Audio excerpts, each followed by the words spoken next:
Kata Nabi di dalam hadis Bukhari, "May yuridillahu bihi khairan." Yang terkenal kan yufaqihu fiddin, itu yang terkenal. Ternyata ada dua modelnya. Ada may yuridillahu bihi khairan yufaqihu fiddin. Siapa yang Allah pengen kasih dia kebaikan agama, kebaikan, Allah akan buat dia mengerti halal dan haram. Itu berarti Allah sayang sama dia. Ini satu model hadis. Ada model yang kedua, mirip redaksinya. May yuridillahu bihi khairan yusib min. Hadis Bukhari. Siapa yang Allah pengen ngasih dia kebaikan, Allah uji. Hah? Kok gitu caranya? Ternyata kayak gitu rahasianya. May yuridillahu bihi khairan, may yuridillahu bihi khairan. Siapa yang Allah pengen ngasih dia kebaikan, Allah kasih dia musibah atau ujian. Kenapa bisa seperti itu, Ustaz? Fa inna ma'al usri yusra, inna ma'al usri yusra. Seolah-olah Allah bilang di dalam ayat itu, kalau kalian mau dapat kemudahan, biasanya lewatnya kesusahan dulu. Kalau kalian pengen dapat keberuntungan, biasanya dapatnya kerugian dulu. Tapi keberuntungan dan kerugiannya pasti gak sebanding. Keberuntungannya jauh lebih besar daripada kerugiannya. Kerugian itu kayak modal doang, DP. Jadi kalau kita mau dapat kejutan dari Allah, Allah kasih kita DP. DP-nya apa? Ujian. DP-nya musibah. DP-nya rasa gak nyaman. Itu DP tuh. DP terhadap apa? DP dari Allah terhadap hadiah-hadiah besar yang Allah pengen ngasih ke kita setelahnya. Cuman banyak orang yang menolak DP ini. Sama kayak kita misalnya. Kalau kita mau ngasih dia hadiah, kita kasih dia kayak kejutan dulu. Dia lagi ulang tahun nih, disiram air dulu.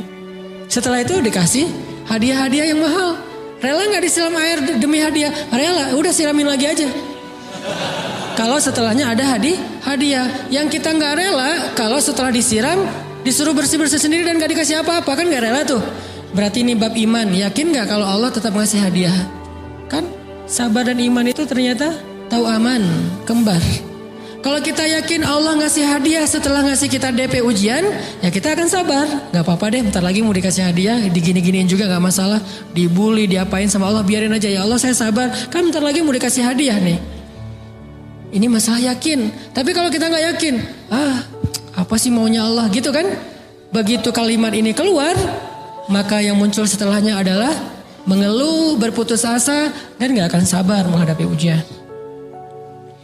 Ujian, kata Nabi, may yuridillahu bihi khairan. Siapa yang Allah pengen kasih hadiah, siapa yang Allah pengen kasih kejutan, siapa yang Allah pengen kasih pertolongan, siapa yang Allah pengen kasih kebaikan, yusib min, Allah akan uji dia dulu. Ini sunnatullah. Sehingga kalau kita lagi diuji, yang kita lihat jangan ujiannya, apa setelah itu. Gimana ngelihatnya Ustaz gak kelihatan? Dengan mata hati. Istafti qalbak, tanya kepada hatimu, kelihatan gak? Dengan mata hati. Gimana ngelihat dengan mata hati? Dengan iman, saya percaya Allah pasti ngasih kebaikan setelah ini. Orang Allah sendiri yang ngomong, gak ada satu huruf pun di Al-Quran yang salah. Apalagi satu ayat, apalagi dua ayat. Fa inna ma'al usri yusra. Ditegesin lagi, inna ma'al usri yusra. Tapi usr dulu, baru yusr. Dikasih kesusahan sedikit, dikasih kemudahan yang banyak. Dikasih kesusahan sedikit, dikasih kemudahan yang banyak. Ini yang kita coba bangun tajdidul iman. Bangun memperbarui yakin.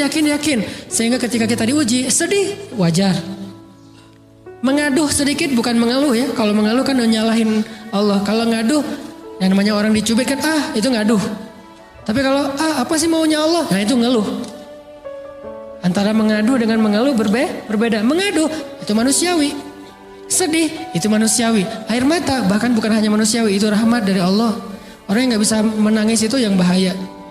Kalau kita masih bisa menangis, berarti kita masih peka hatinya. Bukankah anak kecil paling sering menangis? Berarti hatinya peka. Siapa lagi selain anak kecil yang paling sering menangis? Cewek. Cowok itu emang gak punya perasaan, makanya jarang nangis.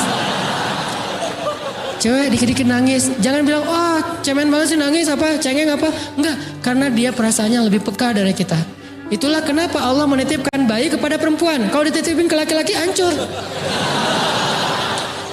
Di balik kepekaan perempuan, di balik sensitifnya perempuan, di balik perasaannya yang luar biasa, di situ Allah Subhanahu wa taala menitipkan amanah, dia yang paling baik dalam merawat bayinya.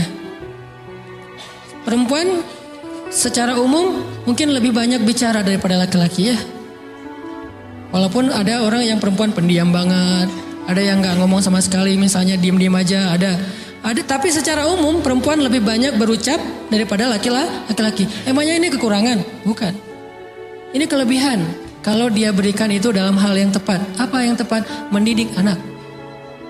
Justru karena perempuan banyak ngomong, lebih baik dalam mendidik anak daripada laki-laki. Laki-laki itu kurang mendidik, kurang mengedukasi kepada anak dengan usia tertentu karena dia jarang memahamkan. Salah hanya marah, salah hanya ditegur. Kalau ibunya jelasin gini sebelum tidur ibunya yang ceritain banyak cerita. Saya sendiri ngalamin. Sering mana seorang ayah sama ibu interaksi sama anak dalam bentuk verbal. Sering ibu. Jadi menangis itu rahmat dari Allah. Gak apa-apa, nangis saja. Dan itu tidak disebut mengeluh. Kamu kok nangis? Ya kan orang Islam harus sabar. Emangnya nangis dengan sabar itu bertolak belakang? Sabar tetap sabar ya, nangis jalan aja terus nangis. Nangis apa pakai nangisnya nggak cuma nangis doang, emotikonnya juga nangis, berderai-derai gitu. Sampai air matanya menggenang gitu kan ya. Boleh lah. Ditambah lagi dengan visual menangisnya. Posting bahwa dia lagi tertusuk duri dengan postingan kaktus atau apalah. Dia pengen share ke semua orang bahwa saya sedang sedih. Sehingga nanti ketika ada orang yang menghibur dia dengan sedikit kata-kata yang sabar ya segala macam, wah makin berderai-derai. Itu belum jadi, kecuali dia keluarkan kata-kata mengeluh, baru dia disebut orang yang banyak mengeluh, berputus asa. Kalau mengaduh wajar, walaupun ada nabi udah diuji berat nggak mau mengaduh, apalagi ngeluh. Zakaria digergaji mengadu aja nggak. Kenapa? Karena kata malaikat kalau kamu mengaduh sedikit aja, maka Allah Subhanahu wa taala akan menghancurkan kaum ini. Dia kasihan kepada kaumnya, nggak mau mengaduh. Satu-satunya orang yang kita tidak boleh mengaduh hanya orang tua. Atau itu mengeluh kalau untuk orang tua. Kalau yang lain nggak disebut mengeluh. Kalau ke teman, malas nggak apa-apa. Jangan sering-sering tapi. Apaan sih? Ke teman boleh. Tapi ke orang tua, saja itu bukan lagi mengadu, itu sudah mengeluh. Khusus untuk orang tua. Kalau di antara manusia. Kalau kepada Allah dan Rasul, pastinya lebih dari itu. Ketika kita diam saja, tidak langsung beranjak sami'na wa ata'na labbaik ya rabbi wa sa'daik, gak memenuhi panggilan Allah, itu sudah disebut bagian dari kufur ingkar. Tapi minimal kita mungkin masih mengadu, kita masih menangis, kita masih lelah, kita masih merasa lemah. Setidaknya kita tidak mengeluh. Kenapa? Kita percaya Allah kalau mau ngasih hadiah kepada hambanya, DP-nya itu ujian. Dan yakinlah hadiahnya minimal 10 kali lipat lebih baik daripada ujian itu. Minimal, karena gak ada amal soleh yang dibalas di bawah 10 kali lipat tuh gak ada.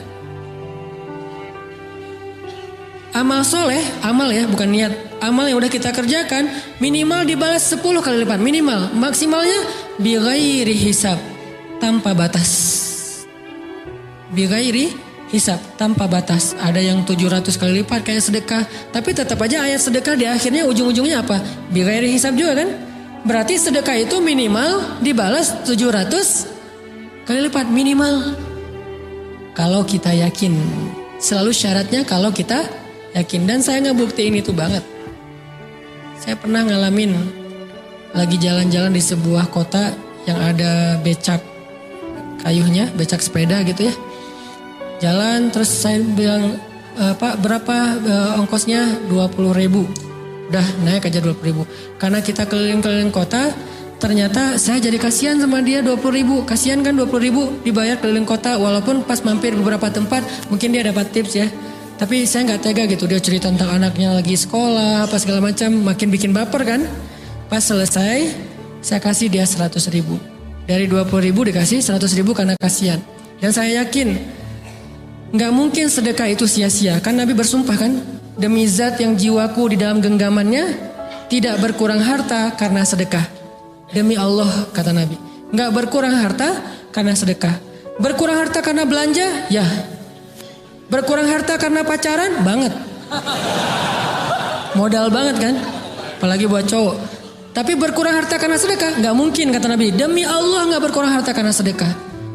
Berkurang harta karena istri? Enggak. Karena memberi kepada istri itu pahalanya lebih gede daripada sedekah. Makanya ngemodalin pacaran setelah nikah itu tumbuh berkah. Modal pacaran sebelum nikah itu apes.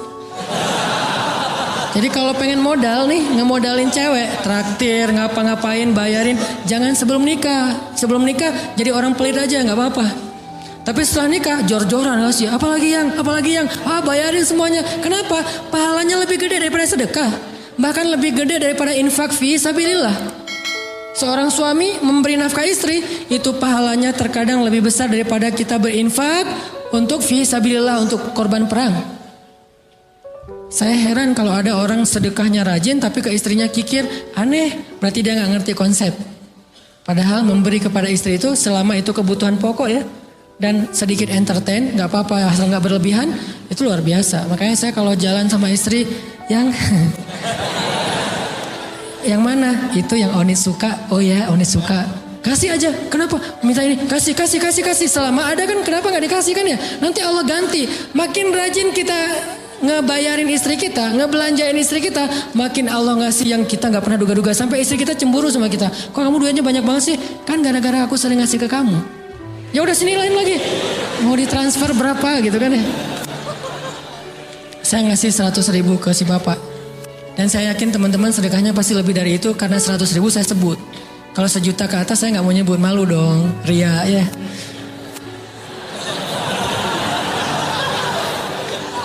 Sebenarnya nggak pernah sih.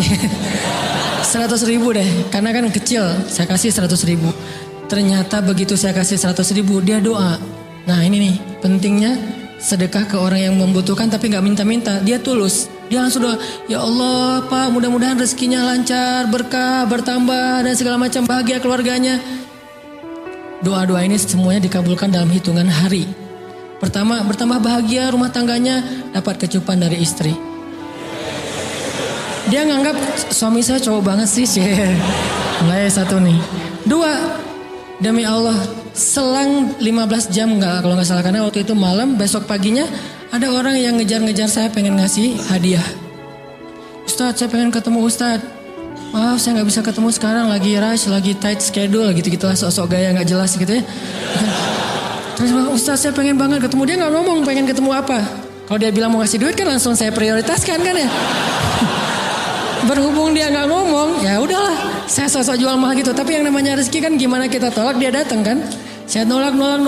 Pokoknya sebentar aja 5 menit nggak akan ganggu waktu Ustadz. Ya udah besok pagi ya pas breakfast gitu. Pakai gaya-gaya dikit breakfast. Pas breakfast, oh ya siap Ustadz. Jam berapa? Jam 8. Udah janjian jam 8. Mungkin orangnya nih dengar live streaming, Pak jazakumullah khair jaza. Makasih banyak, mudah-mudahan Allah tambahkan rezekinya. Terus beliau besok mau flight ke luar kota jam 8. Akhirnya ngubungin lagi malamnya, Pak Ustadz maaf gak bisa ketemu besok. Karena saya jam 8 itu jadwal terbang. Oh ya udah nggak apa-apa. Senang dong saya nggak jadi ketemu kan. Tahu gitu kan nyesel saya tuh. Senang. Besok pagi jam 6 Pak Ustadz. Alhamdulillah ternyata penerbangan saya di-delay ke jam 11. Allah delay penerbangannya demi ngasih rezeki buat saya. Kan luar biasa kan. Nah, ini hikmah kepedean saya, kegeeran kepada Allah gitu. Di-delay demi saya. Kan kadang-kadang GR ya depan Allah ya. Robbi akraman kan gitu ayatnya. Allah memuliakan saya dengan istighfar tetap. Akhirnya saya bisa ketemu Ustaz. Saya nggak baca WA-nya. Terlambat baca, baru baca jam 8. Dia udah mulai agak putus asa. Kayaknya udah gak mungkin ketemu nih. Jam 8 pas saya baca, ternyata orangnya nggak di delay. Ya udah saya balas, ya udah sekarang saya tunggu ya jam 9. Maaf cuma sebentar. Nggak apa-apa Ustaz 5 menit. Datang dia. Datang ngasih apa coba? Ngasih duit 200 juta. Demi Allah. Cuman berselang beberapa jam saya tolak-tolak. Tahu gitu Pak, datang malam ini aja.